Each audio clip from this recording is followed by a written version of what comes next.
তিনটি জায়গায় কথা বলা অভদ্রতা। আপনি যে ভদ্র, আপনার ভিতরে যে কিছু একটা আছে সেটি প্রমাণ করার জন্য তিনটি জায়গায় আপনার চুপ থাকতে হবে।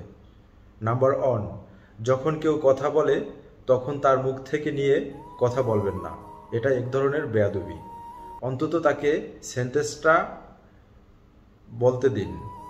অনেকেই মুখ থেকে নিয়ে কথা বলে, তো আমারও তো এটা আছে, আমার ছেলে বিদেশ থাকে, আমার মেয়ে অমুক ভার্সিটিতে পড়ে, এটা সেটা। তো এভাবে মুখ থেকে নিয়ে কথা বলা এক ধরনের বেয়াদবি, এটা করা যাবে না। নাম্বার টু, কেউ যদি আপনার সাথে আনন্দের কথা শেয়ার করে কিংবা দুঃখের কথা শেয়ার করে, সেখানেও আপনার জীবনের কথা ইনপুট করে দেবেন না।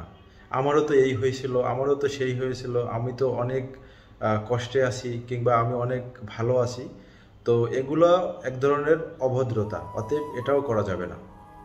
নাম্বার থ্রি হচ্ছে, আপনার যদি কারো সম্পর্কে ভালো কিছু বলার থাকে তখন মুখ খুলেন, আর ভালো কিছু যদি বলার না থাকে তাহলে চুপ থাকেন। তো আপনি আগে চিকন ছিলেন, এখন মোটা হয়েছেন কেন, কিংবা আপনার হেয়ার স্টাইল আগে ভালো ছিল এখন খারাপ দেখায়, এরকমের কথা বলা যাবে না। এটা কিন্তু ভীষণ অভদ্রতা। প্রয়োজনীয় অযাচিত মন্তব্য করবেন না, এগুলোতে মানুষ বিরক্ত হয়, আপনার সম্পর্কে মানুষ ধারণা পায় আপনার ভদ্রতা বোধ কম।